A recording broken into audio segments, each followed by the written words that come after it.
OK. Bon, ben, j'étais venu pour me faire applaudir, fait que c'est fait. Merci tout le monde. Je vais y aller très rapidement, juste vous dire à quel point je suis vraiment content d'être ici aujourd'hui. J'ai été impliqué dans le passé dans le Web à Québec, entre autres. Pour moi, c'est un projet qui m'a aidé à grandir, qui m'a aidé à réaliser un paquet de choses sur moi-même, puis qui m'a aidé aussi à aider d'autres mondes et à rassembler des communautés comme vous. Je suis honoré, sincèrement. Puis vous me connaissez pas beaucoup, vous allez voir rapidement, là, je lèche vraiment pas des fesses dans la vie, là, je suis vraiment comme très honnête. Et je suis vraiment honoré d'être devant des gens aussi allumés, curieux, intelligents. Puis pendant 8 ans de ma vie, j'étais la personne, soit qui l'organisait ou qui s'assoyait, puis était en admiration devant la personne sur la scène en ce moment. Puis aujourd'hui, ben ça se passe, je suis là. Fait que je suis vraiment honoré. Voilà, c'est tout. All right! Le but de la conférence, honnêtement, c'est de vous ressortir idéalement avec 2, 3 peut-être key takeaways qui peuvent vous aider pour la suite des choses. Est-ce que ça s'adresse juste aux gestionnaires? Non. J'ai un background de gestionnaire aussi. Est-ce que ça s'adresse juste aux personnes qui débutent? Non plus. Le but, c'est juste de vous inspirer puis de faire une différence entre qu'est-ce qu'une question plate puis qu'est-ce qu'une question qui compte pour avoir des vraies réponses. J'ai jamais fait de conférence de ma vie, fait que je me suis dit, pour me sentir mieux, je vais faire un avertissement. J'ai aucune étude dans ce domaine. J'ai pas d'études en neurosciences. J'ai lu des livres, j'ai écouté des podcasts, par contre, mais ça compte pas. Okay? Mon éducation se résume à un AEC en gestion d'événements. Point barre! J'ai rien à vous vendre. Fait qu'à veut dire, à la fin de la conférence, je ne vends pas de formation, j'ai pas de e-book, j'ai rien de tout ça. Je veux uniquement juste partager ce que moi j'ai découvert, ce que j'ai compris de tout ça, puis de la façon que moi je le vois. Fait que tous les mots utilisés, les termes, sont sûrement pas nécessairement les meilleurs. Oui, il y a des anglicismes. Ça reste que c'est comme ça que moi je l'ai interprété, puis c'est comme ça que je souhaite vous le partager. Et c'est ma première conférence à vie. Puis d'habitude, là, le monde, là, c'est mon trick, c'est pour que le monde crie, mais c'est déjà fait qu'on va passer à la prochaine slide, OK? Je savais pas par où commencer la conférence, honnêtement. By the way, mon compteur n'est pas commencé. J'ai-tu plus de temps que les autres? Just saying. Nice. Non, je ne vais pas endormir personne non plus. Je savais pas par où commencer, puis je me suis dit, pourquoi pas commencer par une question? Et donc, je vous pose une question, qui est la suivante. Quelle a été la question qui vous a le plus marqué avant vos 18 ans?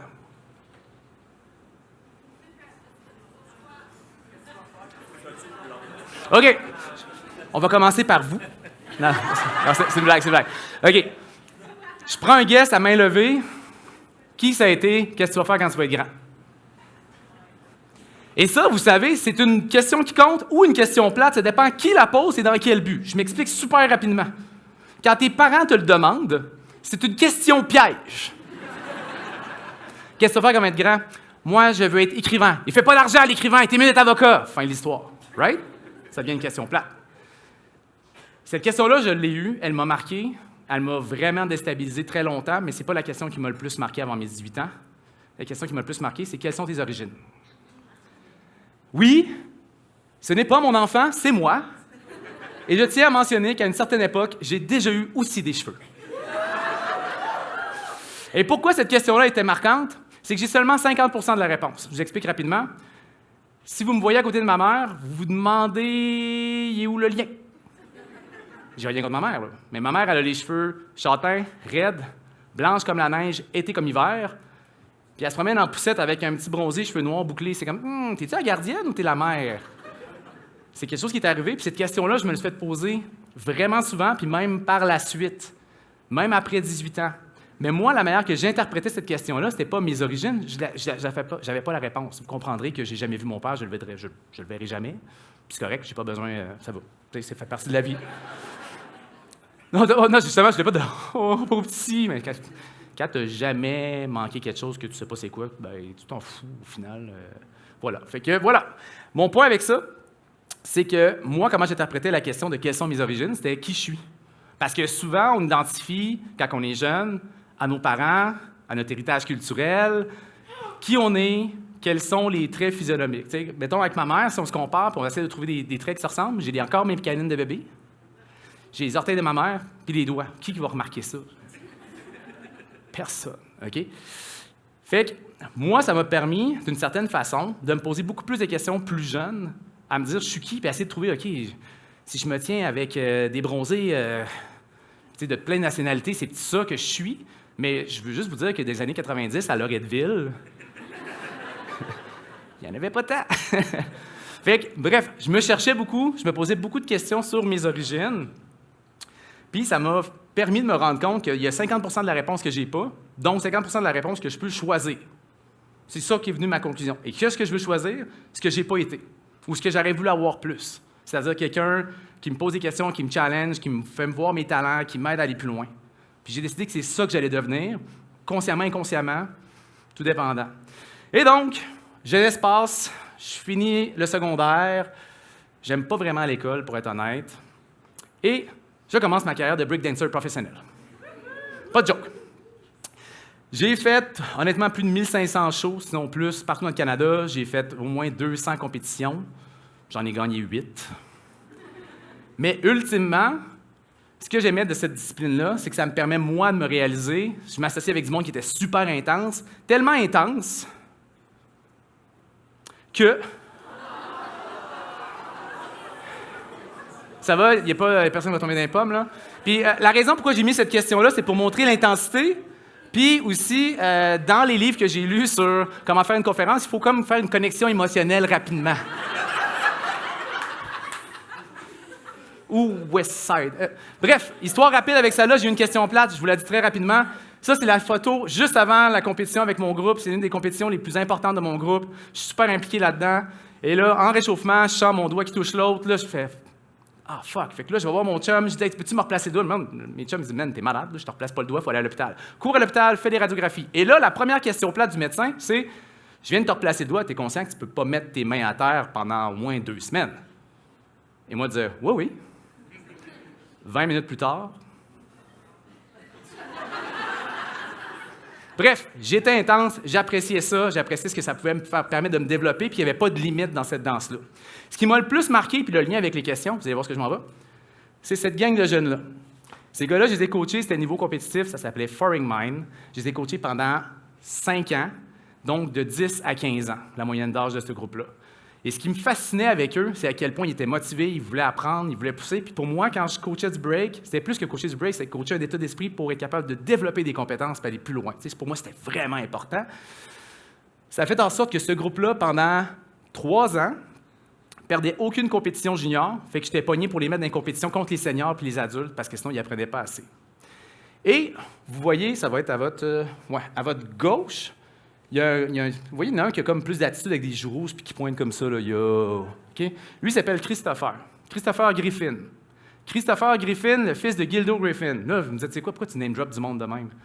Christopher Griffin, Gildo Griffin, si je vous dis Studio Party Time, par applaudissement. Studio Party Time est un des plus gros studios de danse de la ville de Québec depuis très, très, très longtemps. Lui, c'est le fils de Christopher Griffin. C'est mon meilleur leader et c'est mon pire dans le groupe. Pourquoi? Parce qu'à chaque fois qu'on lui demande quelque chose qu'il ne veut pas tout le temps faire, il avait 11 ans à l'époque, par moments c'était super difficile, il n'écoutait pas ou quoi que ce soit. J'avais une théorie. Je me disais, ça se peut-tu qu'il est là parce qu'il est le fils d'eux, puis qu'il ne sait pas qu'il est là parce qu'il a du talent? Il est-tu là pour les bonnes raisons? Il est-tu privilégié, puis à chaque fois qu'on le voit, c'est « Ah, t'es le fils de Gildo! » On ne l'appelle jamais Christopher. Tu sais, comme être la sœur de, le chum de. Vous savez de quoi je parle? Là? Tout le monde a peut-être déjà vécu ça, genre de partie plate. Fait que ce que j'ai fait, j'ai pris Christopher pendant une pratique qui allait vraiment pas bien, puis ça marchait pas. Je l'ai rentré dans le bureau de son père. Son père n'était pas là, of course. Je l'ai assis à la place du boss, puis moi, je me suis assis à la place de l'employé. Puis je lui ai dit, « Tu penses-tu que tu es ici en ce moment parce que tu as du talent et tu es bon? Ou parce que tu es le fils du propriétaire? » Je ne sais pas si vous le savez, mais à 11 ans, c'est un peu intimidant comme question. Tout ce que je lui ai dit, c'est « Moi, pour moi, tu es là parce que tu as du talent, puis que tu sois le fils du propriétaire et tu es assis à la place du propriétaire, j'en ai absolument rien à faire. Si tu n'es pas là pour ces raisons-là, tu peux partir du groupe. Demain matin, je te mets dehors. Puis c'est pas ton père qui va m'empêcher. Fais ton choix. » Fin de l'histoire, je te laisse passer. On se reparle à la prochaine pratique, OK? Ça a fait toute la différence. Christo est rendu maintenant, je pense, à 27 ans. Super bon coach. Puis il me parle encore de ce moment-là qu'il a marqué, puis qui a fait en sorte qu'il a pris la décision d'être là parce qu'il voulait être là, puis pas parce qu'il était le fils d'eux. Et ça, c'est mon premier apprentissage que je tiens à vous lancer dans mon parcours. Le contexte facilite l'écoute et l'impact de nos questions. Ce que je veux dire par contexte, c'est que je l'ai pris en one-on-one, malgré que c'est un cours de groupe.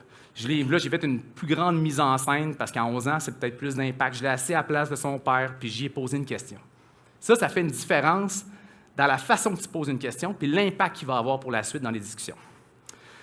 Par la suite, vous savez, le break, ça magane. Vous avez vu mon doigt, mais si je pourrais parler de mes chevilles, je pourrais parler de mes genoux, mes épaules, la clavicule. Bref, j'étais scrap, OK? Fait que j'ai changé de carrière et je suis rentré chez Gestev en activation de commandite en agence. Pour ceux et celles qui ne savent pas trop qu'est-ce qu'une activation de marque, c'est lorsque tu prends la marque puis tu la fais vivre. Là, j'entends des gens qui rient là-bas. J'ai vu des collègues gesteviennes. Salut! Une activation de marque, en fait, c'est lorsqu'on prend la marque puis on la met sur le terrain pour la faire rayonner dans un objectif de communiquer ou faire vivre une expérience à la crowd. À l'époque, quand je suis rentré, c'est là où est-ce que Québecor a acheté Gestev. Et donc, à partir de ce moment-là, il y avait une opération qu'on appelle l'opération convergence, c'est-à-dire on fait rouler à l'interne les sous, les mandats, et un des premiers comptes que une des entités de Québecor s'est fait imposer de travailler avec nous, c'est Vidéotron. Vidéotron sont habitués de travailler avec une agence de Montréal. Leur siège social est à Montréal. Et là, on leur dit, à partir de maintenant, vous allez travailler avec notre nouvelle agence qu'on a achetée, qui s'appelle Gestev, qui est à Sainte-Anne-de-Beaupré. Correct. On me donne un mandat. J'ai 3 semaines pour le faire avec eux. Je rencontre les clients. Ils ne me connaissent pas. Je ne les connais pas. Martin, très content, leur explique comment on fonctionne, c'est quoi notre approche, commence à poser des questions pour faire la saisie de besoin. Tu sais, la job de chargé de projet. Et là, je leur pose la fameuse question qu'en agence, on pose tout le temps, mais que souvent, le client ne veut pas répondre, c'est « Exact, c'est quoi le budget? » Et là, la réponse qu'on me donne, c'est « Bien, on a de l'argent. » Je ne veux pas être plate, là, mais si t'es Vidéotron et tu n'as pas d'argent, qu'est-ce qu'on fait ici? Et donc, moi, de creuser en disant « OK, on est plus entre 10 puis 20 000, entre 20 000 puis 30, entre 30 puis 40. Oh, non, pas entre 30 puis 40. OK, cool, je commence à avoir une réponse, là. Fait qu'on est plus entre 10 et 30. Bien, mettons 25, ça dépend de ce que vous allez nous proposer. Et là, ça, c'est mon deuxième apprentissage. C'est ce que je me suis rendu compte, c'est que même si le contexte est bon, d'une certaine façon, vous êtes imposé de travailler avec un tel, ça ne veut pas dire que le niveau de confiance est élevé. Et lorsque le niveau de confiance est élevé, la réponse franche, ça vient plus rapidement, donc quasiment immédiate. Mais quand ton niveau de confiance est bas, parce qu'il ne fait pas confiance, il ne sait pas comment on travaille, ils ne savent pas si on va les bullshiter avec un nombre d'heures de facturables qui n'a pas de sens, bien là, c'est sûr que la réponse franche devient très lente. J'ai un deuxième enfant, la vie d'agence, pour moi, je suis comme « OK, cool, c'est le fun, l'événementiel à l'agence, mais j'aimerais ça voir mes enfants grandir. » Je transfère avec la plus merveilleuse des organisations qui s'appelle Québec numérique. Mon mandat principal, quand je suis rentré, c'était de coordonner la semaine numérique et coordonner le Web à Québec. Il y a de cela 8 ans. De fil en aiguille, l'équipe grandit, je me ramasse avec un rôle de direction des opérations, directeur général adjoint, directeur général. Là où est-ce que je veux vous parler d'une histoire qui m'a marqué, c'est en 2022. Je ne sais pas si vous vous rappelez, en 2022, c'est comme l'époque où est-ce qu'on pouvait recommencer potentiellement à rencontrer des gens sur certains critiques de code de couleur avec un masque d'en face, mais lorsque tu pouvais boire de l'alcool, tu pouvais l'enlever. Vous rappelez-vous de ce moment-là? Ou voulez-vous pas vous en rappeler? Bref, on avait une équipe, ça faisait 2 ans qu'elle travaillait sur un événement présentiel qui n'avait pas lieu. L'équipe n'a jamais fait l'événement ensemble. Ils ne l'ont jamais vécu. 3 semaines avant cet événement-là, où est-ce que là, on a finalement le go, théoriquement, qu'on puisse faire un événement en présentiel qu'on n'a jamais fait. Ma coordo logistique est en arrêt de travail et notre chargé de projet, qui est notre chef d'orchestre, tombe gravement malade à l'hôpital. Aucune façon de pouvoir même communiquer avec elle. Il faut vraiment qu'elle focus sur juste guérir pour sa santé. Pouvez-vous vous imaginer l'équipe, comment elle se sent en ce moment où est-ce que toute la partie logistique et la chef d'orchestre disparaît du jour au lendemain? C'est pas super évident. Oui, effectivement, il y a un bip de... En tout cas, peu importe. Ça, c'est le genre de truc que genre, ça peut vraiment me déconcentrer, puis là, je peux décoller sur le bip pendant 5 minutes, puis ça n'a pas de pertinence. OK, j'en reviens. Et donc, on se rappelle, contexte pas le fun. Je parle avec Caroline Labrie, qui organise maintenant Interface, entre autres, qui était supposée devenir la future chargée de projet l'année prochaine, puis qui n'a pas le choix de l'être maintenant. Fait que félicitations pour ta promotion, Caro. Et je lui dis, OK, avec l'équipe, là, qu'est-ce qu'il faudrait faire idéalement, là, c'est de comprendre c'est quoi la plus grosse crainte, puis qu'est-ce qu'on pourrait enlever pour faciliter l'événement, puis voir ce qu'on en est rendu. Le problème, c'est que l'équipe ne me connaît pas vraiment en événementiel. Moi, quand j'arrive, je suis Martin, le directeur général adjoint. Je ne sais pas si vous savez, ça peut être un peu intimidant, tu sais. Puis quand tu n'as pas de cheveux, ça intimide aussi plus les gens. par moment, tu sais. Et donc, avec Caro, on met un stratagème très simple. Un, on leur annonce qu'ils n'ont plus de chargé de projet. Deux, on fait un tour de table avec 2 questions super simples, mais quand même intenses. La première, c'est, avec ce qu'on vient de t'annoncer, c'est quoi ta plus grande crainte, ta plus grande inquiétude? Qu'est-ce qui te génère le plus gros stress actuellement? Deuxième question, si tu avais une chose à enlever pour faciliter ton travail et être capable de livrer l'événement dans les 3 prochaines semaines, sachant qu'on a un certain retard en ce moment, ça serait quoi? C'est certain que quand on arrive, on drop une bombe puis on pose 2 questions hyper profondes parce que ça te demande de réfléchir, mais il faut laisser le temps aux gens de réfléchir un minimum. Là où est-ce que ça bloquait, c'est clairement que ma présence n'aidait pas la situation parce que j'étais encore perçu comme le directeur qui est là pour te juger. Fait que si tu ne donnes pas la bonne réponse, toi aussi, tu es dehors. Comprenez-vous ce que je veux dire? C'est un peu ça. Et donc, pose ces 2 questions-là à l'équipe. On leur laisse 10 minutes pour réfléchir, on sort de la salle. On revient. Ils ont eu le temps d'échanger, ils ont eu le temps de vider, de se faire une tête. OK, on fait un tour de table. Ça veut dire que là, il va falloir que tu sois vulnérable devant tout le monde, que vous collaborez ensemble, puis en plus, devant moi, que tu ne me connais pas. Tant que ça. Et là, je vois que ça prend du temps avant que la réponse sorte. Fait que je fais juste, OK, bien, voici moi c'est ma plus grande crainte, c'est que vous cassez, que vous ne vous sentez vraiment pas confortable avec ce qui se passe, puis vous n'avez aucun plaisir dans ce que vous faites. Puis personnellement, s'il y a quelque chose que j'enlèverais en ce moment, là, je m'excuse, je vais dire un gros mot, c'est l'hostie virtuel. Fin de l'histoire. Puis juste parce que je l'ai fait, ils ont compris que mon intention n'était pas de les juger, mais vraiment qu'on ait une collaboration, qu'on discute ensemble. Ce qui est mon 3e apprentissage. Ah, excusez, j'ai pesé sur le laser. Plus ton intention est claire, plus les enjeux deviennent collaboratifs au lieu de personnels. Donc, plus que ton intention dans ta discussion, dans tes questions, sont claires et comprises dans le sens que je veux aider à trouver une solution au problème, je veux qu'on parle du problème, je ne parle pas de toi par rapport au problème, plus que les gens ne le prennent pas perso, puis qu'on tombe en mode collaboratif, qu'on travaille ensemble. Et ces 3 étapes-là, en gros, ce qui m'ont permis de découvrir avec mes différents rôles jusqu'à maintenant, c'est que ton développement dépend moins de ton talent que ta capacité à rester apprenant. Ce que je veux dire par là, c'est que j'ai passé beaucoup de temps à poser des questions, à apprendre sur un paquet de sujets, puis je n'avais pas nécessairement le talent de gestionnaire, je n'avais pas nécessairement le talent de coach en break, mais je voulais comprendre comment ça fonctionne, je voulais comprendre comment que les gens fonctionnent pour arriver à un résultat. 300 questions par jour. Ça, c'est la moyenne de questions quotidiennes qu'un enfant de 4 ans pose à ses parents. OK, à main levée, il y en a combien qui ont eu un enfant de 4 ans et plus, mettons? Parfait. Et par applaudissement, on va se défouler, gang, OK? Est-ce que vous trouvez que cette statistique-là fonctionne? 1, 2, 3, go! OK! Yay! Dans la même étude, qui est britannique en 2013, ce que ça mentionne aussi également, c'est qu'il y a 27 % de plus de questions qui étaient attribuées à la mère parce que quand l'enfant la demande au père, le père dit « demande à ta mère ». Fin de l'histoire. Fait que, respect aux moms, big respect.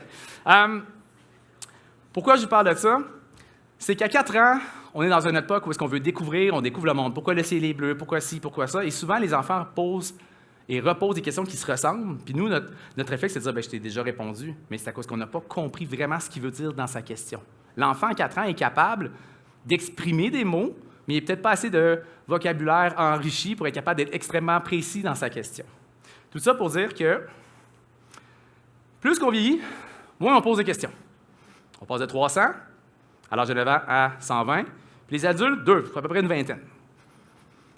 La corrélation est très simple. Plus qu'on va dans l'école, plus qu'on est conditionné à se faire poser des questions et avoir la bonne réponse. Puis qu'on n'a pas le temps de poser des questions parce que là, il faut que le plan de cours soit respecté, il faut que tu fasses tes examens, il faut que tu saches tes affaires, puis j'ai pas le temps de t'expliquer plus de détails de pourquoi telle chose ou telle chose. Autre chose, en vieillissant, on s'entend que de moins en moins, puis là, j'ai pas de statistiques là-dessus, mais à main levée, là, qui aime ça, réserver au restaurant en parlant à quelqu'un au téléphone? C'est comme, cool, man, vous êtes des survivants, guys!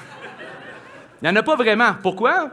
De moins en moins, on a de contact avec les êtres humains, et donc de moins en moins, on connecte avec les gens, et de moins en moins, on est capable aussi de dealer avec le fait que la personne, quand on communique avec elle, on doit dealer avec l'émotion en soi. Tout ça pour dire qu'on passe, quand on est jeune, d'un type d'état d'esprit d'exploration à des questions de validation. As-tu fait ton devoir? As-tu vu ce qui a été dans les nouvelles? As-tu vu la nouvelle story? Ça va bien aujourd'hui? Il fait beau? C'est que de la validation. Plus ça avance, plus qu'on parle pour répondre. Puis, vous le savez, là, dans l'écoute, on vous le dit tout le temps, là, dans l'écoute, c'est vraiment important, mais vraiment important, de ne pas penser à répondre à ce que la personne dit puis savoir, mais vraiment écouter la question. Je comprends, mais c'est vrai pour vrai. On parle pour répondre, de moins en moins pour découvrir, comprendre ou connecter. C'est cette partie-là, selon moi, qui va faire toute la différence dans la qualité de tes questions. La question que j'ai posée le plus à Interface cette année, c'est celle-ci. C'est-tu vraiment une question? C'est une formalité de politesse. Traduction. Salut, ça va? Salut. Je tiens à mentionner que je t'ai vu. La personne répond oui, et toi? Traduction. Je tiens à mentionner que tu m'as vu et je tiens à te dire que moi, je t'ai vu aussi et je te salue également. Fin. L'autre version, c'est salut, ça va? La personne répond oui, toi aussi. Ça, c'est la version moins le fun un petit peu. Ce que ça veut dire, le oui, toi aussi, c'est je reconnais que je t'ai vu, j'ai pas le temps de te parler, peut-être que je veux pas te parler, donc je te réponds déjà avant que tu me poses la question, avant que je te pose une autre question pour engendrer une discussion et je continue mon chemin vers autre chose. Ces questions-là, c'est plus rendu une question, c'est une question plate. Mais c'est correct de dire salut. Si je veux vraiment savoir comment une personne va, comment je pourrais poser une question plus profonde? Très simple. Salut. Si j'étais à ta place en ce moment, comment je me sentirais? Mais tu veux-tu poser ça à chaque personne que tu rencontres? Really? Non. Fait que c'est là. Ou des fois, quand tu dis « Salut, ça va », puis la personne dit « Mais de même », c'est à cause que son niveau de confiance est élevé, puis elle sait qu'elle peut être plus transparente avec elle. Starter pack d'une question plate. Et non, ça ne sera pas une image avec des petits trucs de AI, c'est juste des points de forme bien basiques. OK? Ça met fin à la discussion. « Salut, ça va? Oui, toi? » Question plate. C'est un exemple parmi tant d'autres, mais ça pourrait être plein d'autres. J'en ai d'autres pour vous autres qui sont un peu plus élaborés. N'évite pas la réflexion. Il fait beau aujourd'hui, hein? Oui. Reste en surface. Il fait beau aujourd'hui? Oui. Sert à remplir un silence. C'est quoi la meilleure arme dans un small talk? Quand tu ne sais pas, puis il y a un silence, un malaise, tu parles de la météo, right? Il fait beau aujourd'hui? Oui. En vrai, c'est la meilleure question plate. Cherche une réponse socialement acceptable et zéro sincère. Là, je vous donne des exemples. J'ai mon top 4. C'est souvent des questions que les gestionnaires posent et que j'ai déjà posées en toute honnêteté. Et ce n'est pas nécessairement une mauvaise question, c'est plus une question dans le mauvais ordre. On va dire ça comme ça. À mon avis, tu as tout ce qu'il te faut. Qui va te dire non? Qui est assez à l'aise de te dire non? Puis après ça, il faut que tu sois capable de justifier qu'est-ce qui te manque versus qu'est-ce qui te manque. As-tu besoin d'aide? Encore une fois, mettons, moi, je viens de commencer, je suis nouveau dans un emploi. Là, OK? Moi, je vais faire mes preuves. Là. As-tu besoin d'aide? Oui. La perception que j'ai de moi-même et comment je l'ai vécu à la personne en face de moi, c'est comme, man, je suis en train déjà de mettre mes 2 pieds dans la tombe, je perds ma job dans 2 semaines. Là, c'est terminé. Je ne peux pas répondre oui. Versus, comment je peux t'aider pour tel sujet? Ça, c'est ma préférée. Tout va bien avec l'équipe? C'est quand tu as dit non? Pratiquement jamais. C'est pas une mauvaise question. C'est juste que si c'est la seule question, tu as une réponse oui. En tant que gestionnaire, tu dis j'ai demandé ça avec l'équipe, ils m'ont dit ça allait bien. Check, c'est fait. Ouais, mais. Puis la dernière, qui est quand même violente, c'est pourquoi tu as fait ça comme ça? Ça, c'est genre l'attaque personnelle. C'est comme directement, là, je prends une hache, là, je te la lance. Là. La personne, c'est sûr qu'elle se sent agressée puis ça vient comme animal. Là. Pourquoi tu as fait ça comme ça? Au lieu de, peux-tu m'expliquer le processus, de comment tu as pensé à ça, j'ai besoin de comprendre. Ça n'a pas de la chair autour de l'os, au lieu de dire, genre, pourquoi tu, oui, toi assis là-bas, pourquoi tu as fait ça comme ça? C'est sûr que c'est une question plate. En gros, poser des questions pour cocher une case, c'est poser des questions plates. On en fait toutes, hein? Je suis comme, hey, je n'oserais plus jamais poser de questions à personne parce que c'est sûr que c'est une question plate. Non, j'en fais à tous les jours aussi. C'est juste que par moment, si je veux vraiment avoir une vraie réponse, si je veux vraiment découvrir quelque chose, bien, il faut que tu l'utilises en soi. Qu'est-ce qui est une question qui compte maintenant? Avertissement. Je vais faire un test. Je ne sais pas ce que ça donne, c'est ma première conférence. Hein, fait que fuck off, on l'essaye. À main levée, est-ce que j'ai des chefs d'équipe, des gens qui gèrent des équipes, des gestionnaires? OK, cool, il y en a plusieurs. Parfait. Baissez vos mains. Est-ce que j'ai des membres de votre équipe qui est là en ce moment?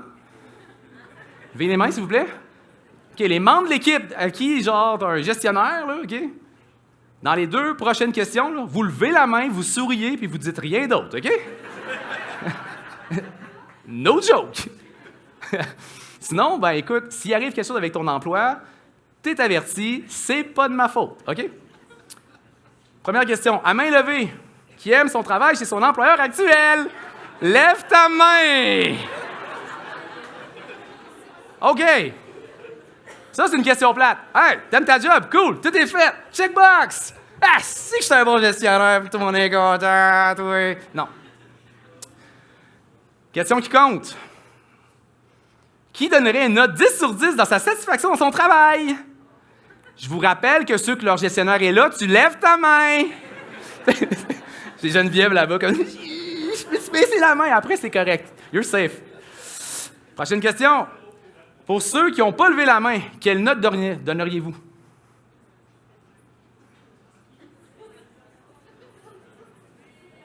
Vous n'êtes pas obligé de le dire, hein, ça va. Je laisse juste le silence pour créer un malaise volontairement.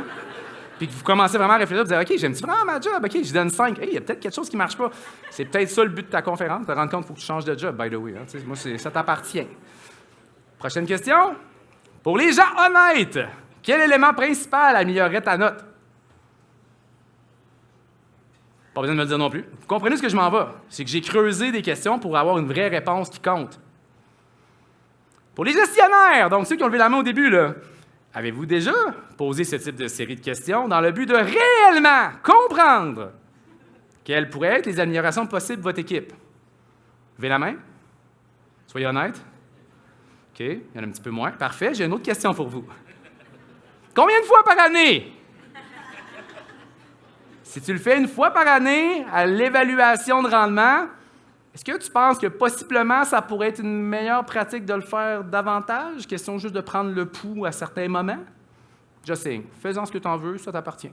Take away. Bref, starter pack d'une question qui compte.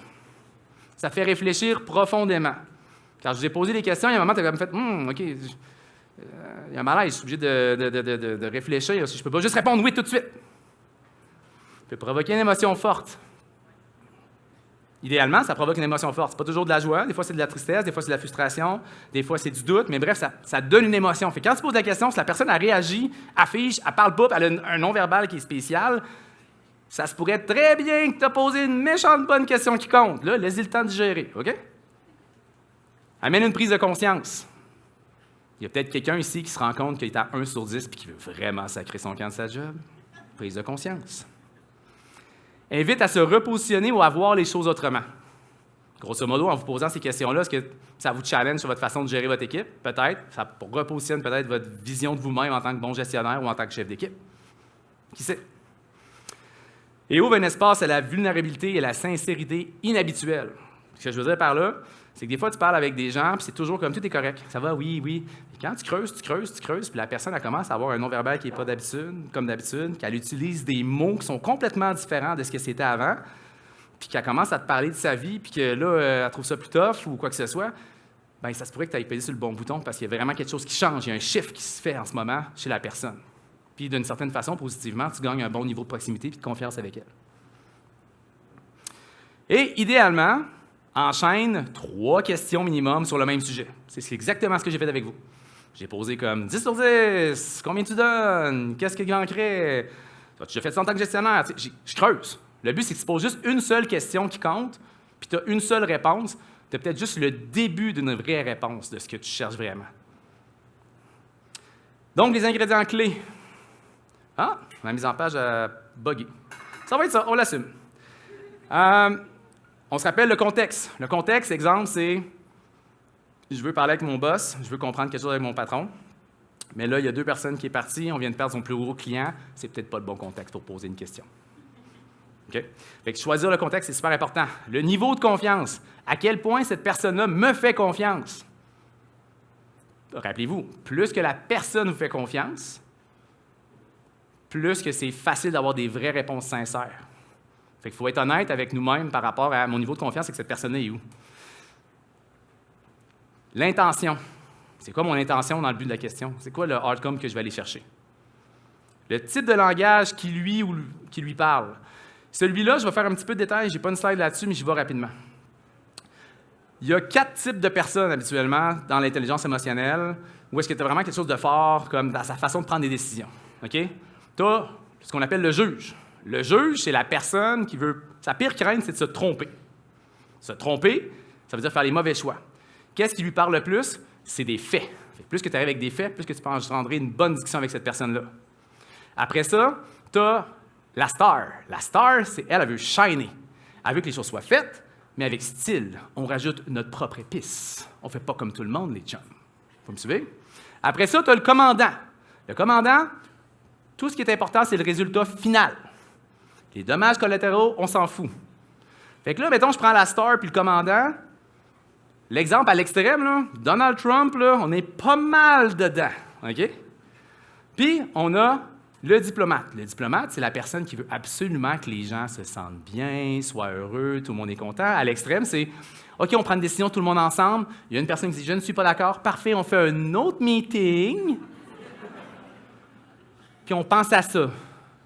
Mais ça, c'est à l'extrême. Mon point, c'est que quand tu sais quel type de langage puis qui est vraiment important pour cette personne-là, il faut que tu calibres ta question en fonction de ça. Tu vas avoir une connexion vraiment plus rapide avec la personne parce qu'elle va se sentir écoutée et comprise. Et la dernière qui est très importante, quel est ton propre niveau de tolérance à recevoir l'émotion des autres? OK? Il y a du monde qui n'ont pas de trouble avec le monde qui braille en avant d'eux, qui sont capables de rester stoïques. Il y en a d'autres qui ont juste le goût de leur faire des câlins, mais qui là, ils n'osent pas parce que dans le fond, c'est pas professionnel. T'sais. Il y en a qui vont juste préparer une boîte de Kleenex stratégiquement.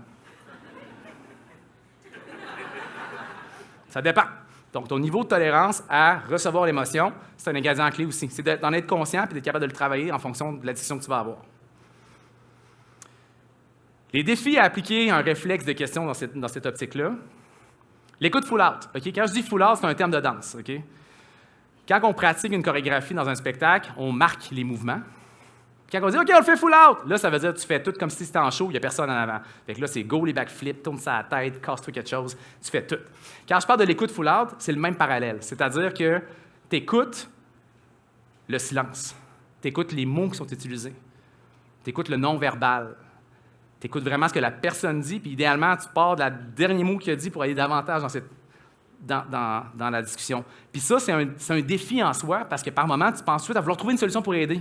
Mais c'est-tu vraiment ça que la personne veut en face de toi? Pas nécessairement. Rester authentique. Si d'habitude, tu parles en point de forme, puis là, tout d'un coup, tu viens élaborer comme un chat GPT,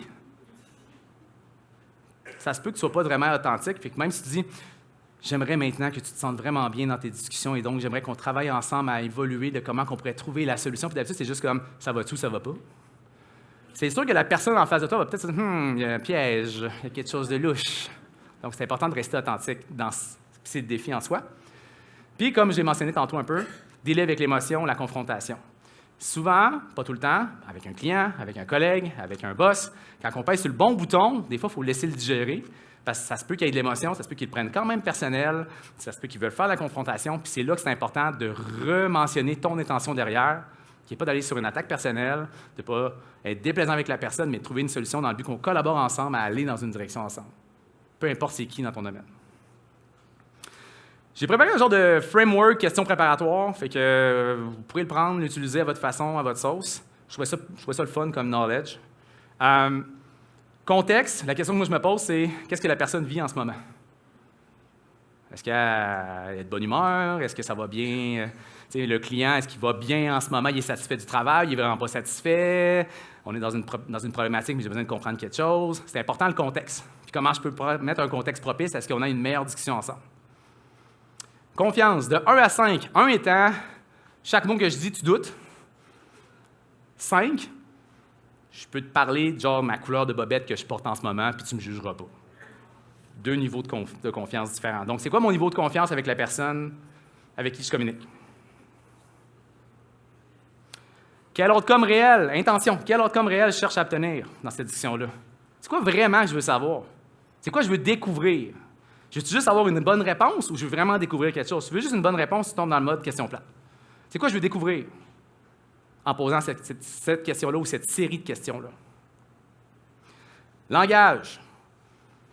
Qu'est-ce qui a le plus d'importance pour elle, lui? Est-ce que c'est le style, le résultat, pas se tromper et faire le bon choix, le bien-être de tout le monde? Oui, voilà. Et la dernière, tolérance. Je suis dans le bon mood pour accueillir les réponses. Exemple. Je ne suis pas satisfait de mon évaluation de travail. Je n'ai pas l'augmentation que je voulais. Je veux comprendre pourquoi. Je veux préparer mes questions.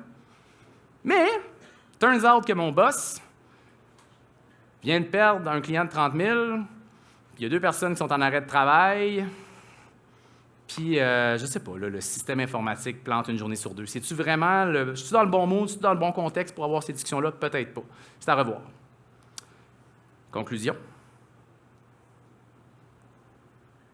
Les questions plates rassurent. Celles qui comptent transforment. Peu importe ce que tu dis, ce qui compte, c'est ce que l'autre comprend. Rappelez-vous de ça. Quand tu parles avec quelqu'un et tu lui poses une question, est-ce que tu es sûr qu'il a compris ta question? Si tu en poses juste une, les chances que vous ayez la même communication, vous avez compris la même chose, est très, très, très, très peu probable. Ça se pourrait que vous parliez des 2 de fruits, mais un, dans sa tête, lui, ce qu'il voulait, c'est qu'on faisait pousser des pommes, puis l'autre, c'est des bananes. On n'est pas à la même place, on parle un peu de la même chose. Une seule question peut bien poser, peut changer une trajectoire entière, comme juste « Quelles sont tes origines? » Quelle question allez-vous poser aujourd'hui? Pas obligé, c'est juste... c'est la conclusion. Merci beaucoup de votre attention.